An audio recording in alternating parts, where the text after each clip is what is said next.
Good evening, ladies and gentlemen. Welcome to the Ukrainian Institute in London, which is affiliated to the Ukrainian Catholic University.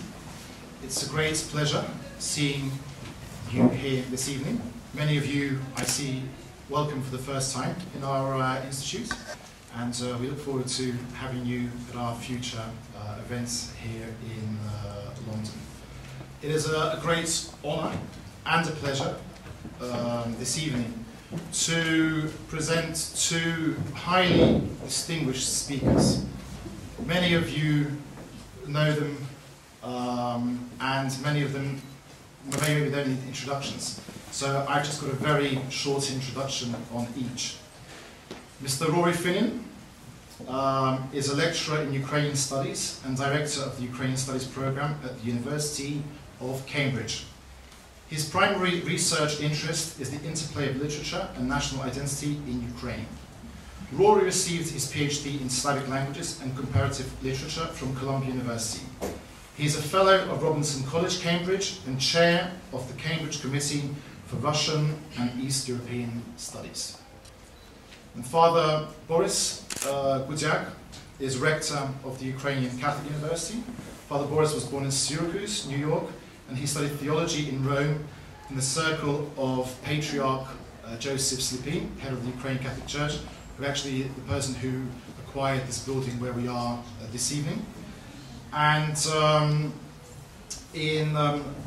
Father Boris founded the Father Gudziak received his PhD in Slavic and Byzantine cultural history from Harvard in 1992, and then took up permanent residence in Ukraine, established the Institute of Church History, then the Lviv Theological Academy, which transformed into the Ukrainian Catholic University.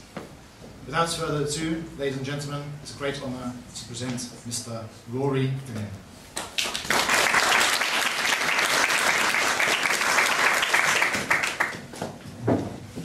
Thank you very much, Andy.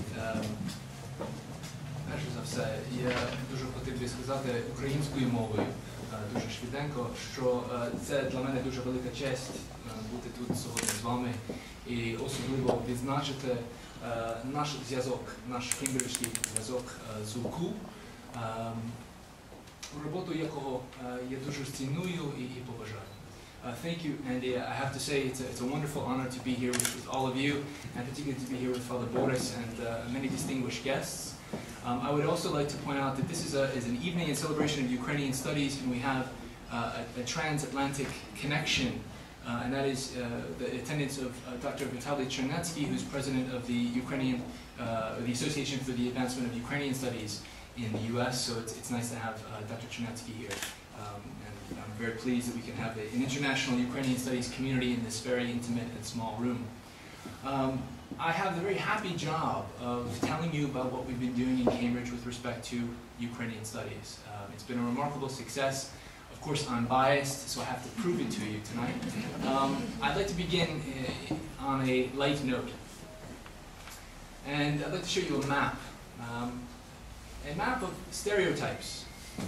This is a map of Europe in the eyes of the British by the Bulgarian designer Yanko Tsetkov, who lives here in London.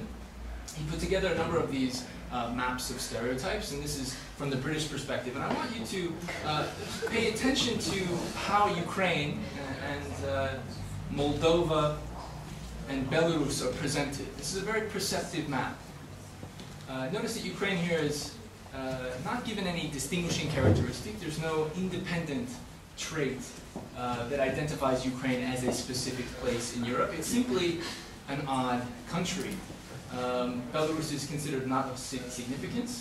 So whereas Russia, for example, is the land of big spenders, Ireland, the home country of my father, is the realm of rascals, Ukraine is really terra incognita.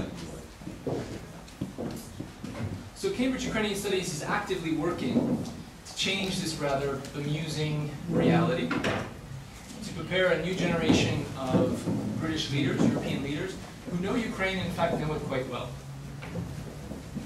But I'd like to suggest that this ignorance of Ukraine, which is to a degree due, I think, to kind of intellectual laziness. Represents for us also, on the positive side, a remarkable opportunity, a remarkable opening. Our students at Cambridge sense this opening.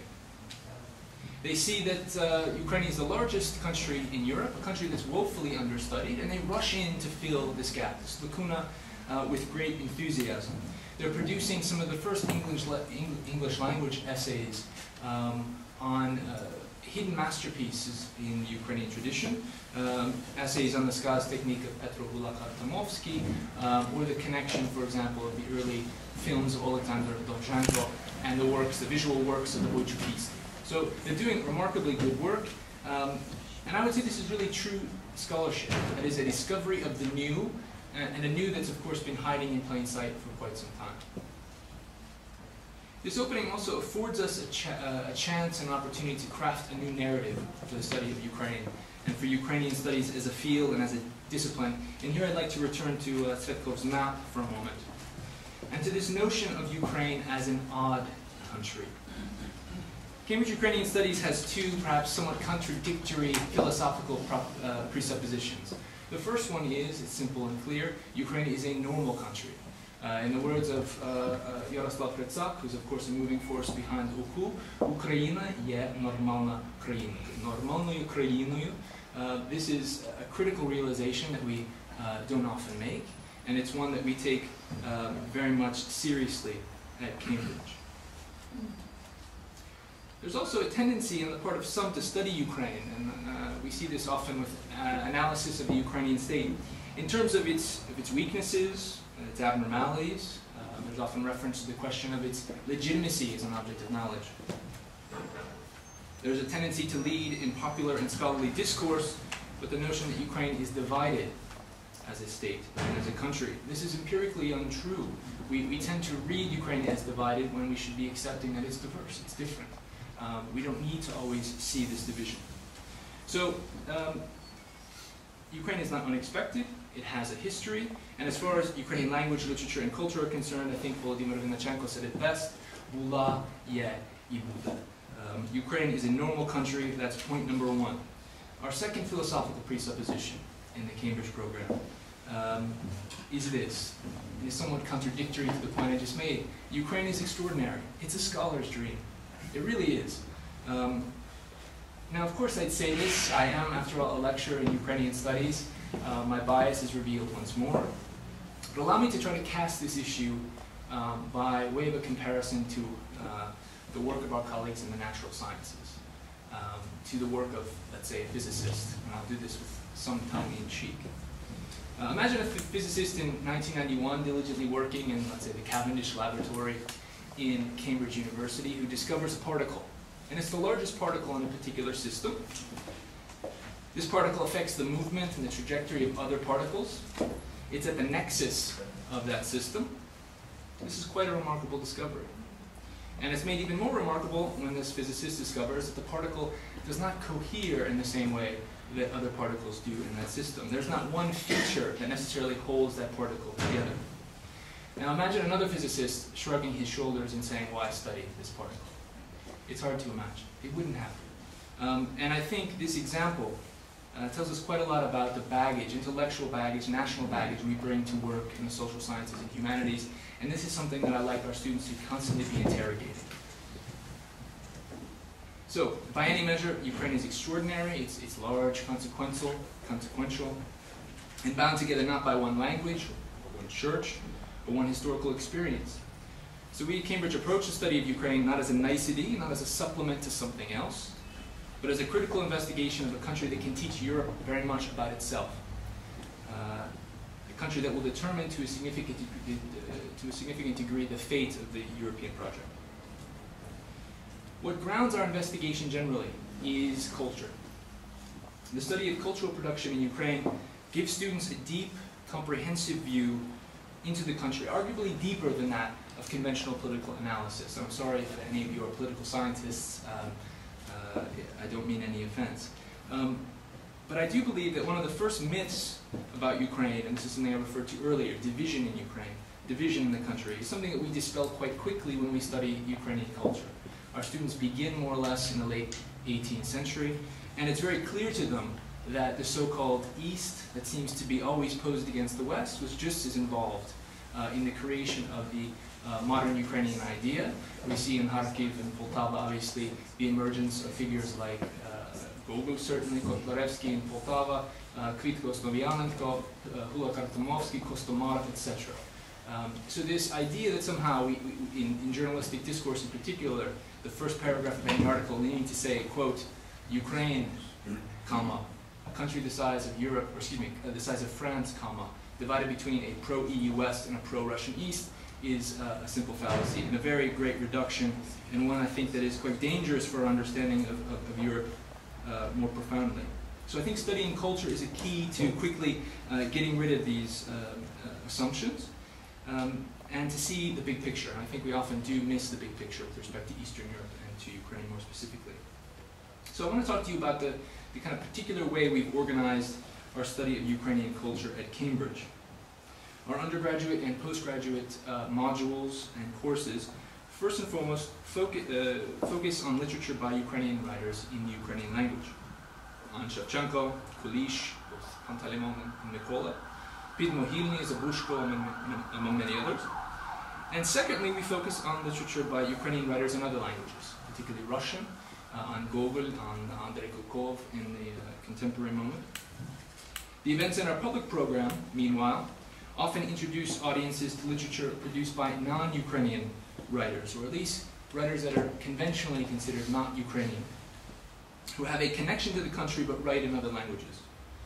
A recent evening of musical performances and poetry readings at Cambridge in support of the journal translation Sessit, the universe, or the world, saw readings of poems by, for example, the Polish poet born in Lviv, Lvov, Lemberg, Neapolis, Adam Zagajewski, as well as Israel's national poet Chaim Nachman Bialik, who was born in Volyn in 1873. So our students see Ukraine as a very diverse, complex, cited cultural production, and they're extremely enthusiastic about understanding it in more detail. What makes our undergraduate program, I think, unique, and perhaps unique to Europe, is its integration of Ukrainian language tuition with the concomitant study of cultural texts. So they study paintings, poetry, prose, and they do so in the original language. And I must acknowledge my great colleague Marta Yankala, who has been teaching our students the Ukrainian language in both open classes that are available to all members of the Cambridge community and also our undergraduates as of this year. She's been a wonderful presence, and I'm very grateful for all her hard work. It's always great to rely on Marta if there's any problems. Now, our first course, or paper in Cambridge parlance, is a course called UK 1, an introduction to the language, literature, and culture of Ukraine. In this course, our students trace the development of modern Ukrainian culture in the 19th century, from the burlesque travesties of Ivan Kotlяревsky to the passionate romanticism of Shevchenko. And then in the second term, they trace what might be called the Shevchenko effect, this kind of resounding call for a commitment to national culture through the late 19th century to the present day. This course is open to second and fourth year students. It's open for students in particular with no knowledge of a Slavonic language, and increasingly we see students who come from, let's say, the Spanish department, the Italian department. They don't know Polish or Russian, and their first Slavonic language is Ukrainian. And this is an increasing tendency, and I think a great sign for optimism. Our second course, Studies in 20th Century Literature and Film, is open to fourth year students, presumably those who have done the course UK 1 before. And this course explores the literary and filmic texts that really mark the transition of Ukraine from the imperial periphery to a sovereign state in the 20th century. Here our students study the drama of Mykola Kulish alongside Dovzhenko's silent trilogy, as well as the Khmerna prosa, the chimerical prose of Valery Shevchuk, alongside the classics of Ukrainian so-called poetic cinema, the works of Sergei Parajanov, Yuri Ilyenko, and others. It is very difficult for me to overstate the enthusiasm of our students. In fact, I've been sharing an example with my colleagues just today of a student who once asked me if he was able to write a few more pages than is typically accepted for so-called supervision essays. So our students every 2 weeks have to produce essays on the material they read. Normally these essays are 6 to 7 pages. And this student surprised me immensely. I should have told him I wasn't able to take more pages because he's had me marking for absolute ages. But these essays are 40 pages long. He submitted 8 essays of 40 pages long. And if I may say so, they're 40 pages of brilliant critical insight. I don't know how many of you have read the poetry, the early poetry of Makola Bajan. But it's difficult poetry. And this student unpacked each and every line, studying meter, rhetoric, imagery. I have some samples, actually, which I'll pass around a little later. It is a work, actually, I had to write, please do not cite, because they're citable material. And he's 19 years old. I mean, these are the kinds of students we have studying Ukrainian culture, and they really see this open. They feel it. It propels them to, I think, great things. So, Cambridge Ukrainian Studies has been active for only 3 years. We've had approximately, over those years, about 50 students subscribe to these papers, as well as to the open language courses that I mentioned are led by Marta and Kala. As of this year, I'm happy to say we have 2 PhD students who are also studying Ukraine within the cultural frame, one of whom is beginning a thesis on cultural production in Kharkiv in particular. So, while we are grounded in literature and culture at the curricular level, I also make a concerted effort to allow our students to branch out into other disciplines, and this is quite important. And the way they do this is through lectures and seminars outside of class, as it were, in the fields of history, media studies, and political science. Recent speakers hosted by the Ukrainian Studies program include the historian Timothy Snyder from Yale, whose book Bloodlands has been very positively received and is a major contribution, I think, to our understanding of Ukraine and Eastern Europe in the darkest times of darkest moments of the 20th century, as well as the architecture scholar from Kievo-Mohylanska Academia, from Kiev-Mohyl Academy, Svetlana Shlipchenko, who's done wonderful work on space and architectural public space in Ukraine. So we try to avail our students of these wonderful scholars who come from many different places but have Ukraine in common. So our curricular and research mandate is growing apace. But we still need to work to grow the field of Ukrainian studies more generally. We can't sit complacent and talk about students who write 40-page essays, much to my occasional chagrin. One of the things I'm very interested in doing with this program is to bring today's younger scholars who decide to take up a Ukrainian topic, often when there's no supervisor to guide them. But they feel pulled to the country, to the area, into the field more generally. And I'd like to bring them together and foster kind of growth of a new academic community. That's the first element of this aspect of our program. The second is to help produce and develop the next generation of students and scholars interested in Ukraine. To address the first objective, we've launched a regular series of one-day postgraduate workshops, which are available to postgraduates not only in Cambridge or Oxford, but throughout the country, and even throughout Western Europe. These are one-day events open by application only. They're led by some of the most well-known and renowned scholars of Ukrainian history, Ukrainian society. Part of this is to make sure that these students, for example, a student in Edinburgh doing history of 17th century Cossack revolts, has a colleague at Oxford doing a study of church history in Ukraine. It's important to bring them together so they know they have colleagues in common. A number of the people who have led the workshops this year include Frank Sisson, who's a wonderful scholar, Volodymyr Kulik, and Serhiy Plokhy. And each of them has been fully subscribed. In fact, I've actually had to turn people away, which is, of course, unfortunate.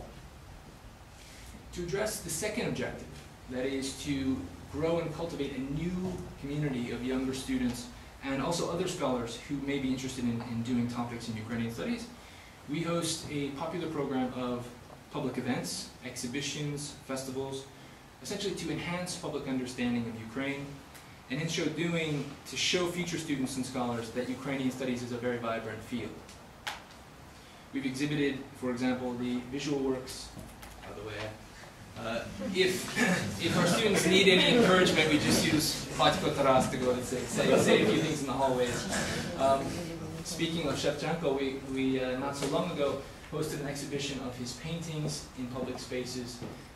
Thousands came to this exhibit. We've also exhibited at the Wren Library the diaries of Cambridge alumnus Gareth Jones. Many of you may have read about this. It received very wide international media coverage. Jones was a student at Trinity College and is very much a model, I think, for our students today. He's a journalist who staked his name and reputation in reporting the events of the famine of 1932-33. And today, in fact, we're organizing an exhibit of the paintings of Feodosi Humaniuk, who has fantastic kaleidoscopic folkloric works that we're very anxious to show in Cambridge. We also make a point of supporting today's Ukrainian filmmakers because they are, in large measure, ambassadors of Ukrainian culture to the world. We're interested in introducing diverse audiences to their work, and to this end we've organized an annual festival of Ukrainian film. The first was called Na Perekresti at the Crossroads. This was in 2008. We premiered Oles Sanin's poetic work Mamai. The second Cambridge Ukrainian Film Festival saw the premiere of Serhii Bukovsky's The Living. This is a work that actually has been difficult to see in Ukraine itself.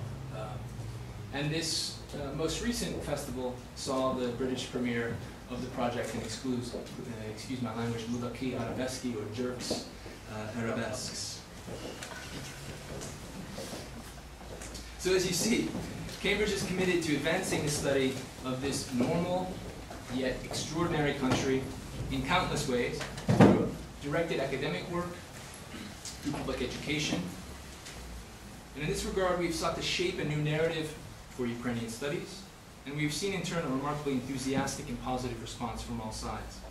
This has made me in particular optimistic for the future, and I know my colleagues share this optimism.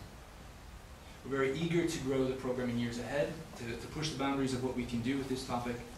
And I should say that none of this would be possible without the support of Mr. Dmytro Firtash, who's been for over 4 years now an engaged supporter, a partner who's let us grow this program independently, and who understands our need to shape the program and institution in new and exciting ways. And I'm very grateful, very truly grateful for his support. So it's not enough for us to have a Ukrainian studies program in Cambridge. Cambridge is a bubble as it is. What we really need is a two-way proposition, and our program can only succeed if it's integrated into Ukrainian educational and social life, if we are working closely with Ukrainian partners. And this is why I'm very pleased to be here today with Otec Boris to talk about, to a degree, the long-term proposition of this kind of institutional cooperation. It's also important that we have Ukrainian students in Cambridge, that we see an exchange of British and European students with Ukrainian students. And it's with this in mind that we also welcome Mr. Firtash's support in the form of the Cambridge Ukrainian, or Cambridge Ukraine studentships, in which the best and brightest of Ukraine's postgraduates can come to Cambridge and flourish here and contribute to our academic community. All this really matters, and what really gets me excited and makes me very grateful to be here in Britain and part of this larger movement is because I think we're touching upon something more profound than we really realize. It's truly the possibility of a new and powerful kind of community and connection across cultures and languages. And I'd like to conclude with a poem that for me really demonstrates this understanding and the potential of this understanding. It's a poem with an interesting origin. When I came to Cambridge in the autumn of 2008, I declared knowing relatively nothing about Oxford's traditions, this idea of writing essays every 2 weeks. I even said at one point, students could replace an essay if they so wished with a poem. The students chuckled, a few raised their eyebrows, and I didn't see a poem for months. Until we began to study the poetry of Vasil Stus, which, as many of you know, abounds in the use of lyric address, this connection, this call of an I to an unknown you.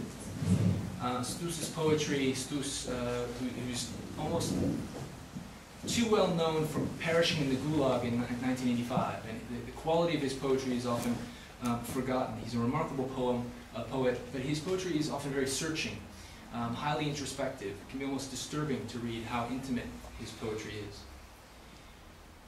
One day during a supervision session, one of my students pulled from out of his notebook a poem, sure enough. And I'd like to read it to you now, but before I do, I need to quickly alert you to a few intertextual allusions. Oh, by the way, I just wanted to give you a sense of the kind of popular reception we've had in Cambridge for our public lectures. You can see they're literally standing-only events. This is the most recent Stasiuk lecture in contemporary Ukrainian studies that was given by Serhiy Plokhy, the Mikhail Hrushevsky Professor of History at Harvard University. I'd also like to recognize the importance of our connection to the University of Alberta and their institutional support of what we're doing in Cambridge. This is another Stasiuk lecture with Gwendolyn Sasa of Oxford. Again, people standing, often sitting in the aisles because there are no spaces. So the first intertext for this poem is, of course, a bit of a text by Taras Shevchenko. I won't quiz you on its origins. Україно, Україно, оце твої діти, твої квіти молоді, чорнилом политі. Oh Ukraine, these are your children, these are your young flowers glazed with ink. I will ask you a question anyway, it's to be like a class. What are the otse? What are the flowers or children being referred to in the poem? They're the words themselves, so the words themselves of the poem. The second intertextual allusion is that simply to Ticina and his first collection of poetry, Sonyashny Kladnati of 1918. You will hear in this poem a lot of intertextual allusions. The student puts a lot of them in here. A lot of them are allusions to Stus's poetry. Some of them are to the poetry of Shevchenko and Ticina. And so I'll read this for you now and I'll conclude with it. For Vasil. Alarmingly, you were always yourself and nothing beyond, though you were willing to take my word for it. And each moment of yours expanded for an eternity of being, born on a burial ground. And maybe your words were your children, or is that the other way around? And there was so much community in your loneliness, so many I's and we's in your you's, as something you won just by being alive, so you had really nothing to lose. Not the intimacy locked in a wheelbarrow, nor the leather-tongued love in a shoe. And repression was only a metaphor for something that's smaller than you. But this of all things is reductive.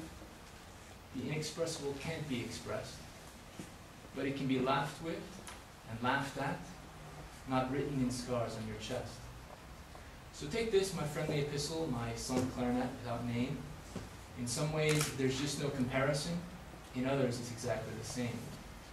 Though my heart is amputated by paper cuts, and my skin falls into its own pores, my you shatters into infinity signs and scatters in the clouds with yours. Thank you very much.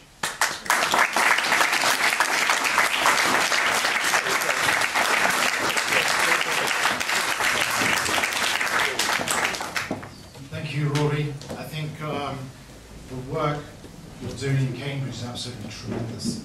I think it's, the Ukrainians I speak to, the pride, the genuine pride, and the joy they have in seeing the tremendous work you have. And I'm sure that many of us would love to be students, especially as your guidance now. The inspiration you have in writing, so thank you. I think it's absolutely wonderful. Our next speaker, Father Boris Gudziak, I wasn't sure what words to use to introduce him. So I came across a text by Edward Lucas from The Economist. Many of you may know Edward.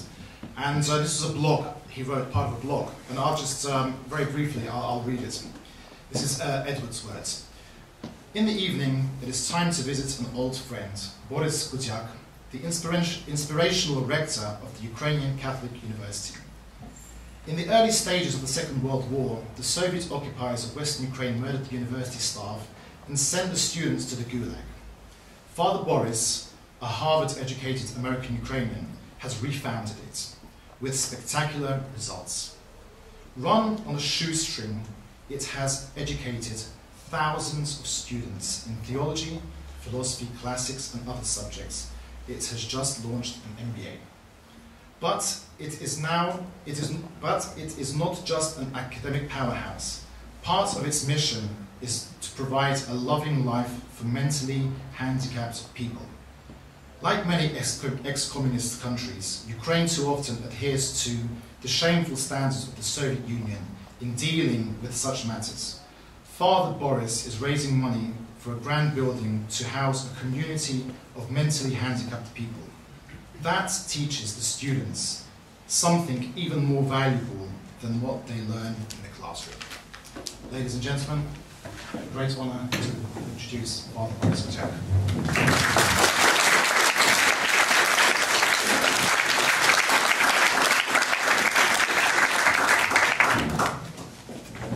Thank you, Andy, and thank you, Rory, for such a wonderful, warm, faceted talk. I want to thank all of you for coming tonight, especially representatives of the business community. I'm very grateful for the hospitality of this institute, and I'd like to recognize not only Andriy, who is the present director, but Marta Yankala. Where are you, Marta? There you are, Marta. Marta, for 6 years, was the director on a pro bono basis, and the Institute is really beginning to take off in its activity in the last 3 years. To encourage you to pay attention, I want to warn you that there will be a quiz at the end. And there are a couple of points that I would just like to get across.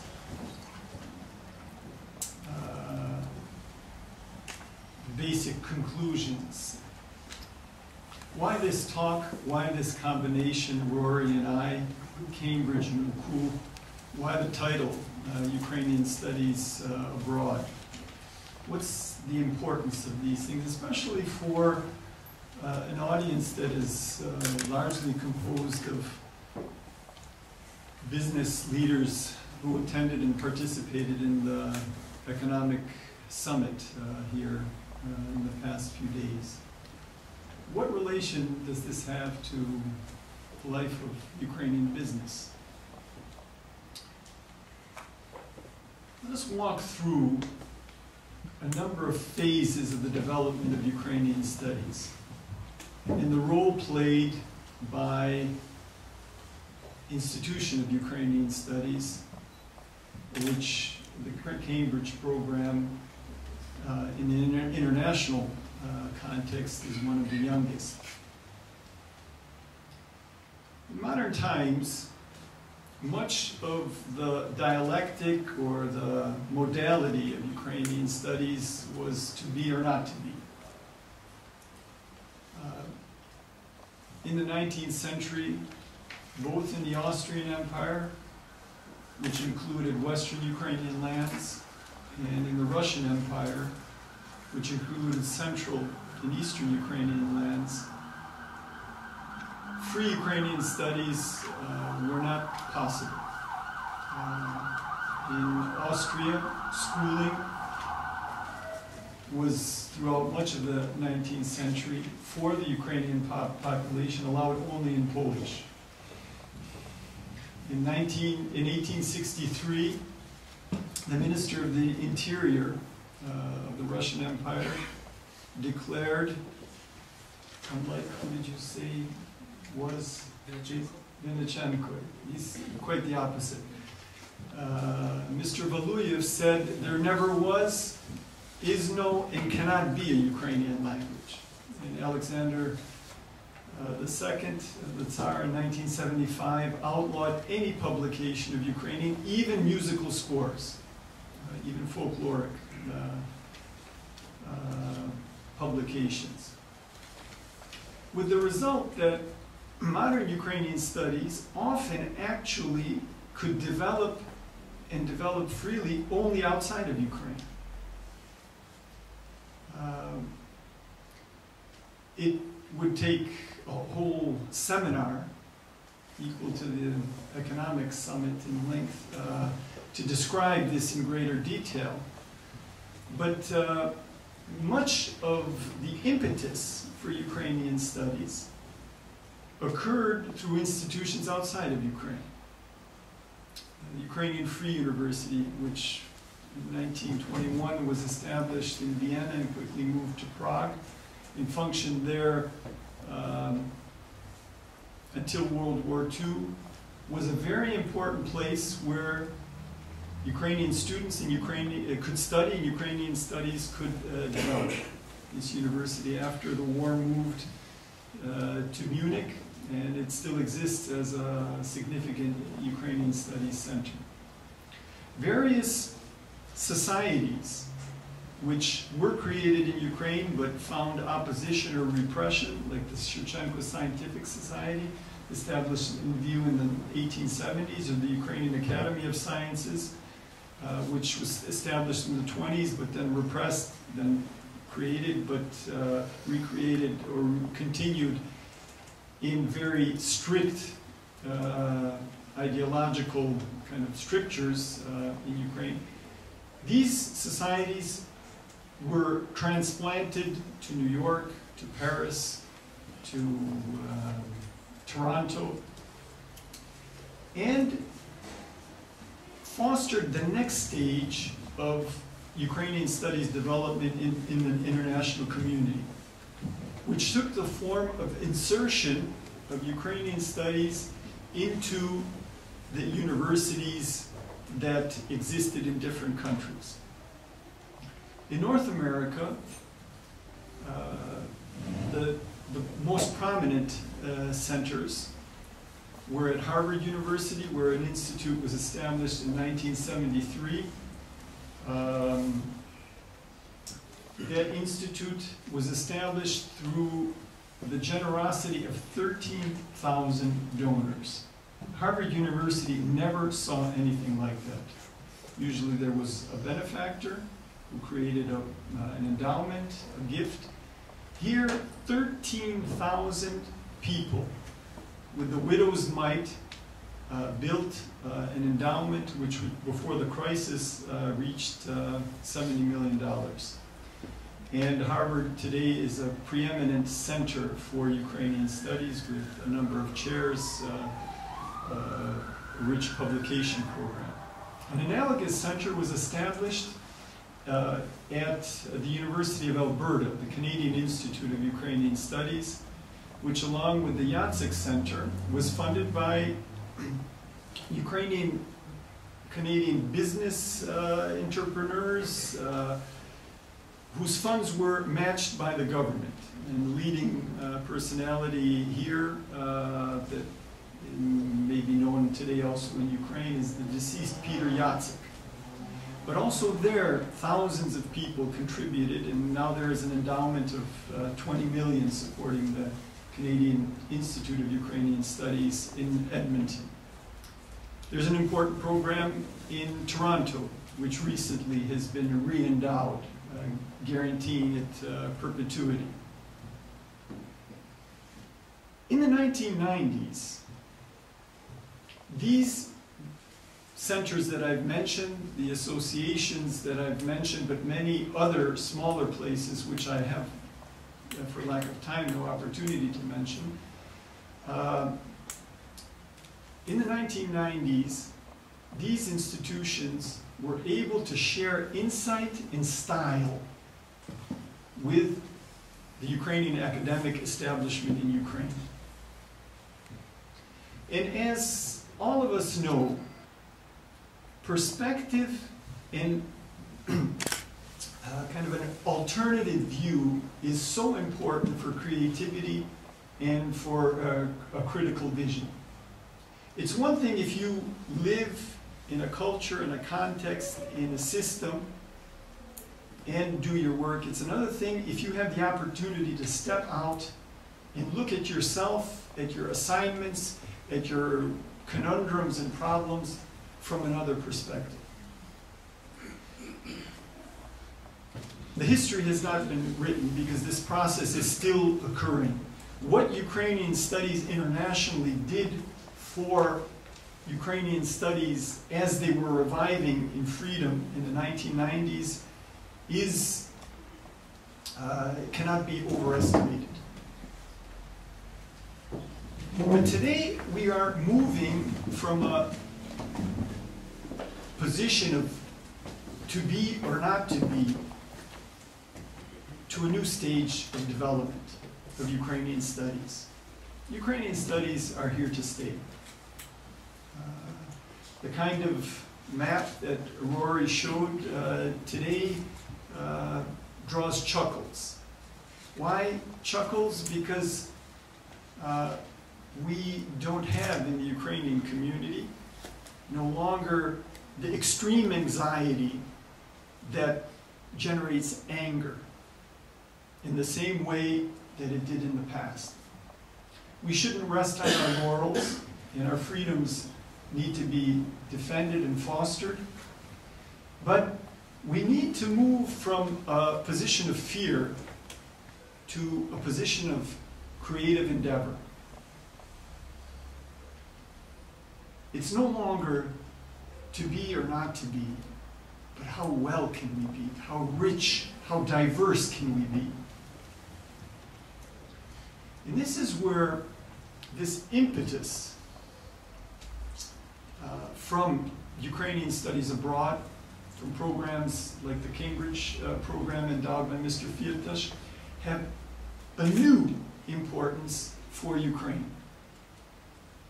How great it is that students can come to Cambridge from Ukraine, as they do to Harvard, as they have been coming to Edmonton, and use these tremendous libraries. Harvard's collection of strictly Ukrainian studies, literature, belles letters, archives, is of incredible importance. Over 200,000 volumes. And some of the most important archives pertaining to Ukraine are housed at Harvard or at the Ukrainian Free Academy of Sciences in New York or the Shevchenko Scientific Society. Today, these programs help give elan, flight, freedom, courage, creativity to Ukrainian studies in Ukraine. But there's one step further. So the importance of Ukrainian studies, to be or not to be, the impetus in catalyzing effect of Ukrainian studies to the revival of the discipline in Ukraine, the push towards creativity. But what is happening, very importantly also, is that Ukrainian studies are influencing studies in Ukraine. The style of good Ukrainistika is moving to other disciplines. I don't know if people realize that history in Ukraine, in most Ukrainian universities, is history of Ukraine. There's virtually no groundbreaking work on English history being done in any of the 900 institutions of higher learning in Ukraine. And this needs to change. If Ukraine is going to be part of the European community, it has to have its view of European history. Ukrainian authors have to write their history of France. At our university, the first history of France was published 7 years ago, written in Ukrainian. We need our history of Germany. We need our view of German culture. From our social issues and problems, we should be studying European political and social development. European, Chinese, Indonesian. And this is where the freedom and interdisciplinary quality of Ukrainian studies abroad, and I think you saw in this brief presentation of 3 years of activity conducted by just a small number of persons, how interdisciplinary it is and how it propels one to think outside of the box. No longer can you be narrow. No longer can you be parochial. Ukrainian studies is influencing studies in Ukraine. Cambridge, Oxford, Harvard are influencing academic life in Ukraine. Among the very important institutions that was established in exile abroad in Ukrainian studies, but not only was the Ukrainian Catholic University that Cardinal Joseph Slipi established in Rome in 1963. He had the foresight and vision to establish departments that were called filias of UKU in different cities. And we are graciously hosted in the house that he bought, so to speak, in, I think, 1975, establishing here a department of the university in 1979. There's one in Argentina, there's one in Philadelphia, there's one in Chicago, there was one in Washington, there was one planned in Montreal. Now there's talk of creating one in Brazil. Ukrainian Catholic University was a very important place for Ukrainian studies. In fact, although it was run by priests, founded by a patriarch cardinal, most of its students were seminarians, most of its publications and research, most of its conferences were actually in Ukrainian studies. Today, this institution, which had its base as a prototype in Rome, is established in Ukraine. It is bringing this tradition of Ukrainian studies, this interdisciplinarity, this freedom, a certain style and elan, back to Ukraine. Many of its people have been trained in or are associated in one way or another with some of the institutions that have been mentioned. But this university, of course, has a vocation to work not only in the field of Ukrainian studies. And what we are trying to do, and this is the final point that I didn't know that Andriy would be reading that quote, but it's very good for the point I want to leave with you, which will be on the quiz as you walk out the door, is that this university in Ukraine was beginning with nothing. And when you have nothing, there's one very good advantage. You have nothing to lose. You can be free. You can be creative. And as many business leaders are realizing or advocating, Ukraine is a place for innovation, for creativity. Why not rethink what a university is in Ukraine? Doing that thinking, forging the models, proposing the alternatives in a country that is young, in a society that in many ways met and survived the greatest challenges, greatest human challenges of the 20th century, and is raring to go, is young with ideas, and is gaining this perspective through an openness that, and freedom that it didn't have for centuries. We are trying to build today what probably is the first new urban campus in Ukraine. The idea is not to just meet some functional needs. Those of you, how many of you have children who are studying in England? I know many business people, many people I met at this conference, work, earn their money in Ukraine, and spend the tuition in England, in boarding schools and in university college. And the question is why? Why do you, many of your colleagues who can afford it, send their children to Oxford and Cambridge or the best British secondary boarding schools? The quality of the education, the safety, maybe a holistic formative approach where you know that it's not only exams and classes, but there's a culture, a certain etiquette and ethos that is being passed on. And with this campus, this is what we want to bring to Ukraine. A holistic view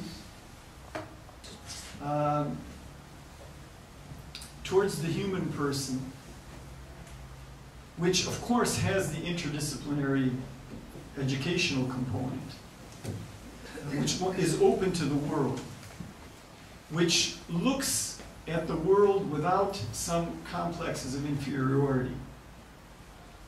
We are a normal country, a normal culture, with many normal problems that are actually quite small given the past and the legacy of the past.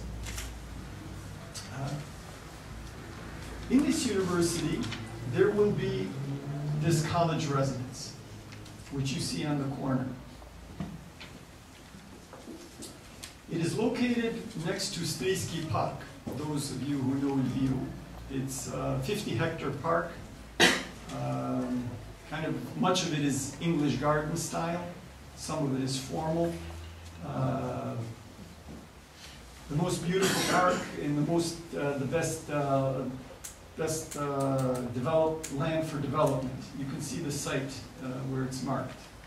Right below it is what was supposed to be the Communist Party headquarters. And on the very site itself, the Red Army and Communist Party were building in the 1980s a cultural center, which was supposed to be 25,000 square meters. In 1999, we bought that building for $30,000. And attached to it is these 4 hectares of land. That is the building which was being built. It stands no more.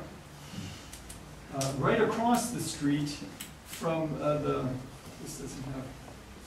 You can see the building that is destroyed on the site. Below it is number 7 there. That is what was the party headquarters. Across the street, the orange this was to be the new administrative center of Lviv and the Lviv region. On Stryjska Ulica, which is the road that leads to London. If you want to drive from Lviv to London, you have to. We'll take advantage of that. That's right.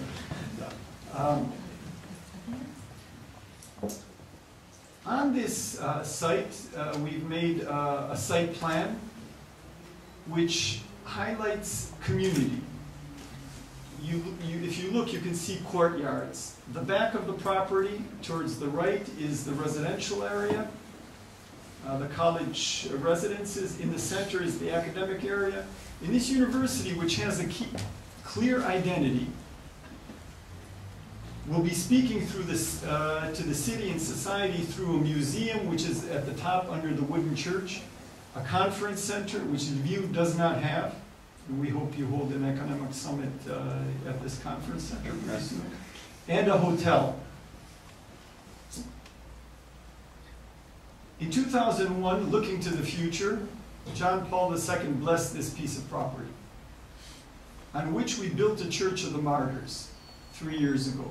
The Lviv businessman, Yaroslav Rushchishin, along with a few other colleagues, contributed $150,000, and in 6 months we built this church, which has great symbolic significance. It's dedicated to our faculty and students from the 1920s and 30s who gave their lives for principle and accomplished the greatest task of the 20th century. They stood up to totalitarianism. They showed the freedom of the human spirit. Their memory today survives and is seen as a signpost for the future. the memory of those who said, you know, where the church's divisions is vilified and the greatest shame of world history. Here you can see this property. There are 4 buildings which are planned in the next 4 years. 2 of them are designed, the residence hall, the academic building. The church is now being designed, but that is not its final version, and the library. I'm very happy to report that the funding is proceeding. We've had a number of donors that have stepped up and made important pledges or have begun conversations. And Mr. Dmitrov Firtash is one of these donors. We will be, over the next few months, developing and publicizing the campaign for this project, which it doesn't have 13,000 donors like Harvard did yet. Although actually, in many ways it does, because there's a collection that's conducted throughout Ukraine at churches, and literally thousands of people have given their widow's mite. But this residence hall will be trying to propose to Ukraine an integration of scholarly and academic life that is probably without precedent. It will be like a Cambridge college, with faculty living in the dormitory, 8 faculty families, living with 220 students. But there will be also a small Institute of Advanced Studies with 4 guest apartments, and some people here present already have shown an interest in maybe coming to stay. But there will be one element which is fully uncommon for universities. This college residence in a university that aspires to the highest standards of teaching and academic research is inviting into its heart a community of mentally handicapped people. Right on this corner of this dormitory, facing us under the glass floors, the 2nd, 3rd, 4th floors in glass, looking out onto this 50-hectare park, an apartment which might be the best apartment in Lviv, will be a community, a L'Arche community. It's called L'Arche, movement created by Jean Vanier, the son of the Governor General of Canada, where mentally disabled people will be living full-time. And the idea is not that this small university will be giving a social handout to a few poor and pitiable individuals. We are inviting our mentally disabled friends to be professors of human relations. I don't know if any of you have had the opportunity to spend time with mentally disabled people. Their disabilities should not be romanticized. They are real. They're often associated with physical handicaps. And because of the nature of the challenge that they present to society, they are often scarred by society's inadequate response. However, there is a particular gift of mentally disabled people.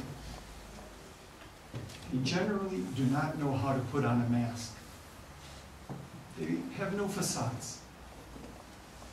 They don't have the kind of armaments, all the little intricate weapons of controlling environments and manipulating reactions. They don't care if you're a rector, if you studied at Harvard, at Cambridge, if you were at the Business Summit, if you're a billionaire, or if you're a pauper. They encounter you and they ask one fundamental question. The most important pedagogical question that a student can be faced with. Do you, dear friend, do you know how to love? Do you know how to relate to another person? No matter who he is. In this dormitory, in this student residence, these unusual faculty members will be challenging day in and day out, up and down the stairs, in this little courtyard, our students to ask the most fundamental question. Mr. Firtash was inspired by this vision. Other donors are being inspired. I invite all of you to join. For me, this is something that I live and breathe, thinking about the possibility that in Ukraine, in Lviv, at this institution founded by Patriarch Joseph in 1963, there will be a unique, unprecedented proposal made to the global university community. For lack of time, I can't tell you about other proposals that have been made at this university or that are now being formulated. But how important these connections are. Ukrainian studies abroad, speaking to Ukrainian studies in Ukraine, Ukrainian studies speaking to studies in Ukraine, the movement from fear to freedom, from struggle for survival to creativity, that gives us the confidence that in any place, in any land, in any I or you, the Lord is working. That we have the dignity, the possibility, and the vocation to reach out to our brothers and sisters, to help educate, to give critical and creative instruments, but most importantly of all, most importantly for Ukraine, to help overcome the distrust, to create schools where people, as young future leaders, learn to trust each other, to help each other, to work through the fears, take off the masks, disabuse themselves of the facades, and really live freely, happily, with a true Ukrainian smile. Thank you for your attention.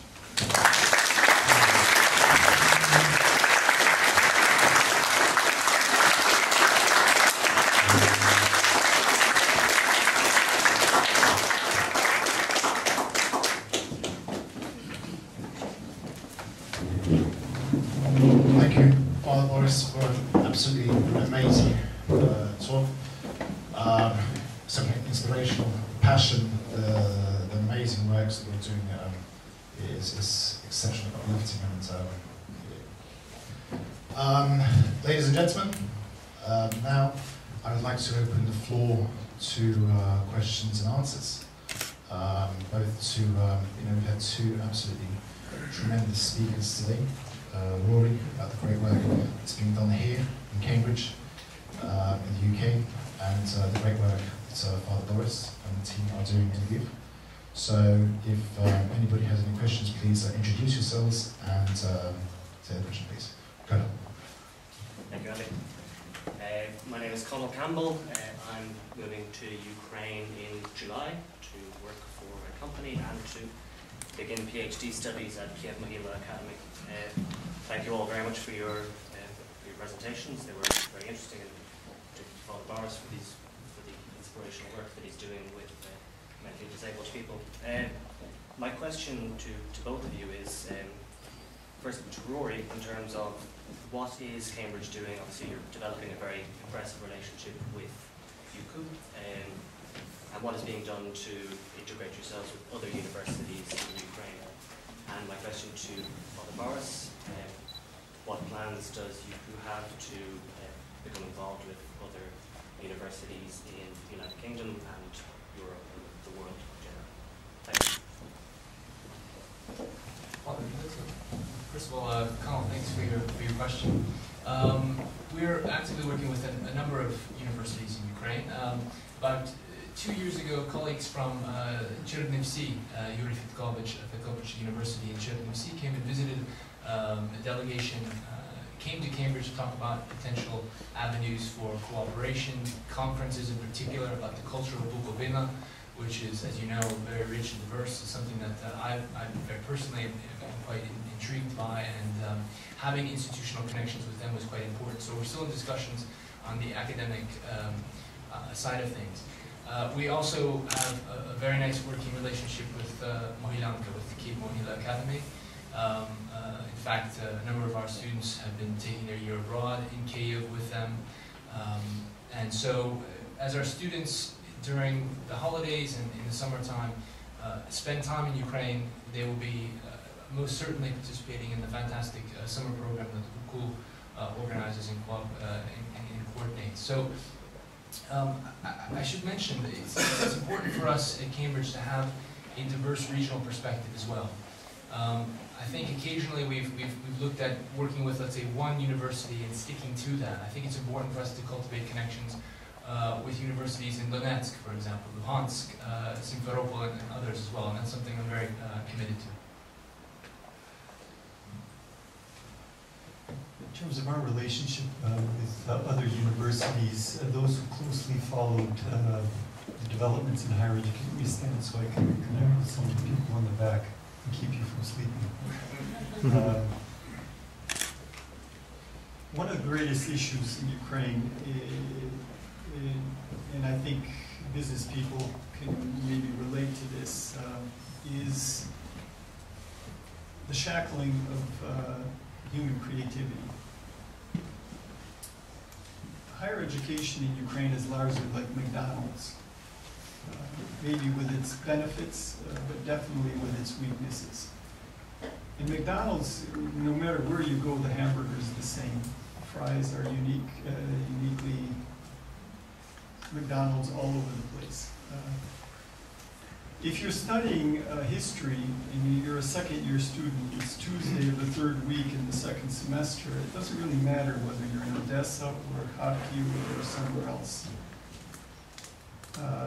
So much of the program is let down from above. This is unimaginable at Cambridge. It's unimaginable in the business context. And UKU, with seven other universities, the Lviv National University, Chernivtsi National University, the Mohila Academy, the University of Economics and Law, Krok, Dnipropetrovsk University, and Donetsk University. For 4 years, we worked on a project of university autonomy, which basically tried to argue that universities that might have 30,000 students and 5,000 intellectuals working at them, can be responsible enough to make their own budget decisions, programming decisions, etc. We've not made great headway, but it created very good cooperation and contacts between Lviv and Donetsk, for example, between Chernivtsi and Dnipropetrovsk. This is one example of our intra-Ukrainian cooperation. And I must say, even though we're the smallest of these universities, sometimes small allows you to be active and, as I was saying, also free. In terms of the international contacts and cooperation, we have been sending our best resource globally. Our best resource are the young people of Ukraine. Our faculty is very young. The average age of our professors is 35, which for programs in the humanities and social science means basically we're in Pampers. Because it takes between 15, well, approximately 15 years to train somebody after secondary education in the humanities or social sciences.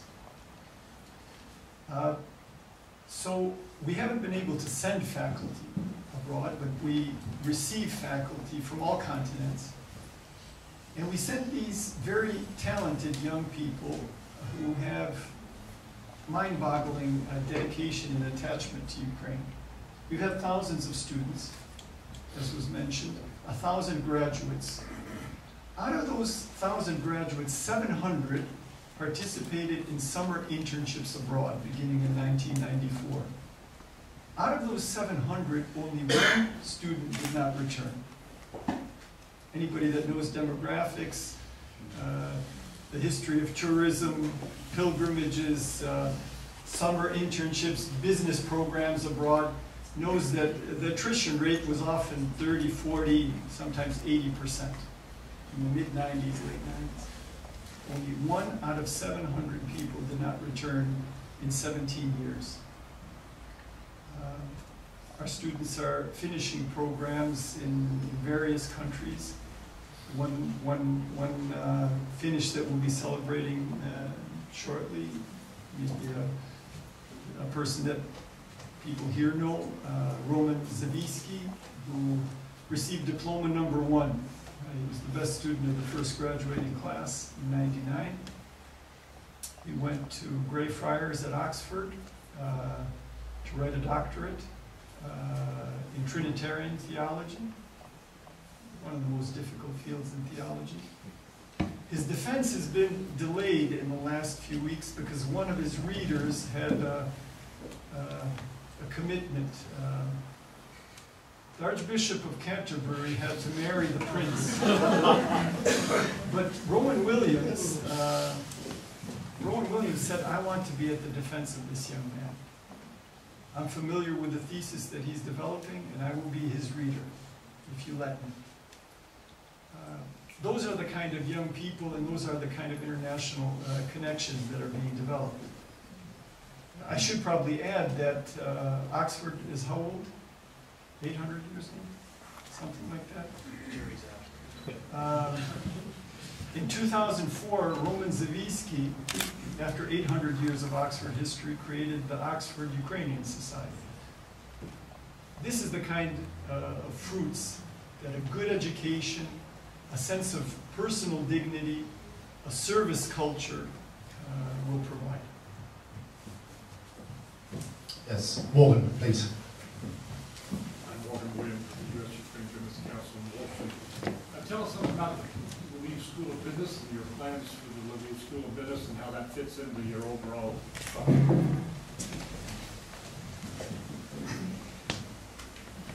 3 years ago, the leaders of 3 Lviv companies, Mr. Antonov, who was decorated yesterday, in Naftogaz, Yaroslav Rushchishin from Trotula, which is a sewing company, and the presidents of the biggest software producing company, I think, in Ukraine, SoftServe, came to UKU and said, you know, we've seen your books, we see your presence in the public square, we like your building that you've built. This is the style that we would like our managers to exude. Can you create for us a business school?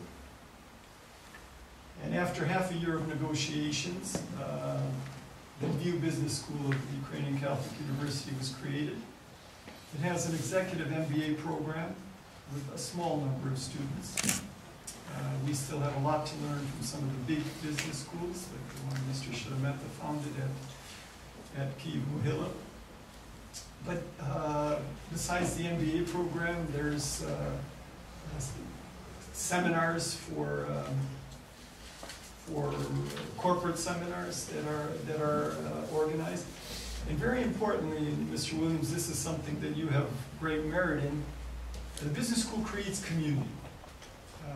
Lviv business is now coming to talk, to listen about art, to discuss their problems, to gain a little bit of maybe inspiration to stand up to the powers that be, whether it's tax authorities or the difficult business climate. They come to the Lviv Business School, which maybe paradoxically is housed in the building of the theology faculty. So if you come to a business school event, you might sense the incense coming out from the chapel. And our first students who came from Donetsk and Luhansk, the Ukrainian Catholic University, KAT and all of that, were a little bit dismayed. But it's working very well. And what I am finding, I know little about business, and I don't know much about business policy, but I've been honored and very moved that these business people want to talk to me.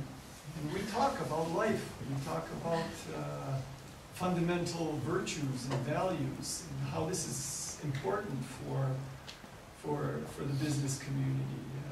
Natalia Popovich walked me through a public meeting in Kyiv. She was asking the questions, and I was sitting in front of about 100 business people. And it's an encounter that's happening, and that's what Ukraine needs most of all. After decades of fear and programmatic dissolution of interpersonal bonds,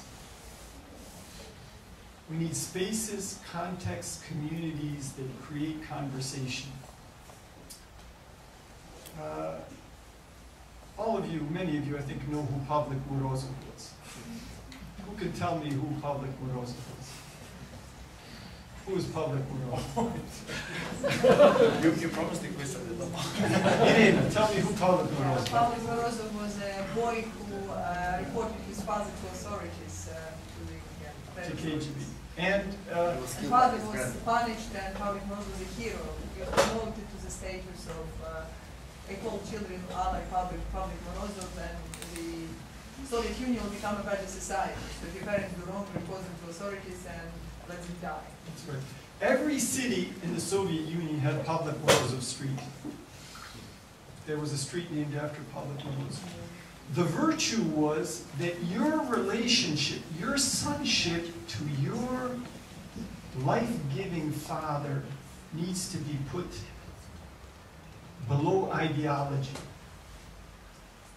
Needs to be, let's say, prioritized below your loyalty to some police official. That kind of inculcation over decades has created the biggest problem for business in Ukraine. What is the biggest problem for business? Communication. Communicating words that mean what they supposedly say. And these are some of the issues with a fundamental view at the problems of Ukraine that our business school and our university are trying to address. Hello. Short mark, if I may. It's not a question. I thank you for mentioning it, Father. I'm honored to be involved in the Lviv Business School now at the Catholic University. I have to tell you, they're doing a tremendous job, and it's actually now one of the best schools in Ukraine. And I think in year or two it will be bigger, if not the biggest, in the country. And the team, which is led by Sofia Patska, the dean of the school, is innovative, young, and I'm very happy to be the part of it. Thank you. Many of you know Pavlo, but for those of you who haven't had the opportunity to meet him yet, Pavlo, more than 10 years ago, founded the KMBS, the Kyiv Mahila Business School in Ukraine, which is now the leading business school in Ukraine. And Pavlo is now based in Malaysia, and he's on the Blue Ocean strategy working that. So please, any more questions?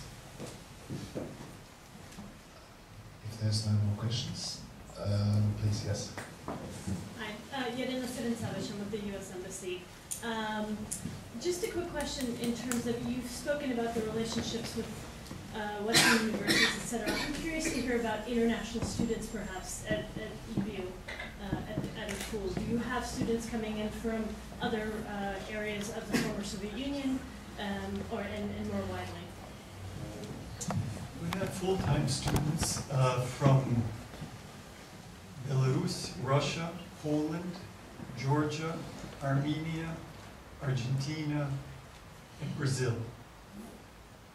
Not many, but some.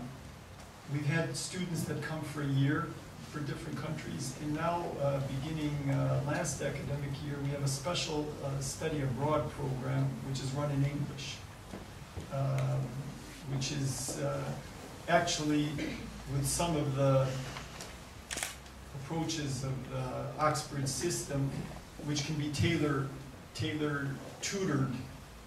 through tutors tailored to individual students. We have, I think this year, 13 summer schools, many of which draw international students.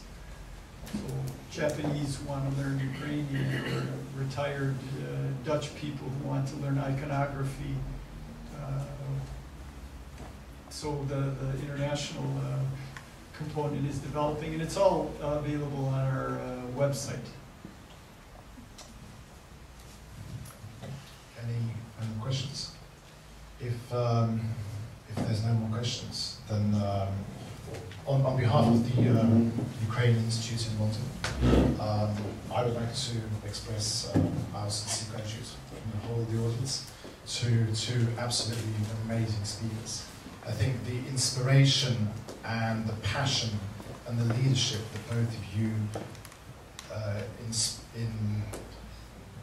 you have and you pass on to your students, and you pass on to the business community, and you pass on to all of us, is very much felt and seen in Ukraine. So a massive thank you to both of you, and may God bless you in the excellent work you're doing and for the future. So thank you.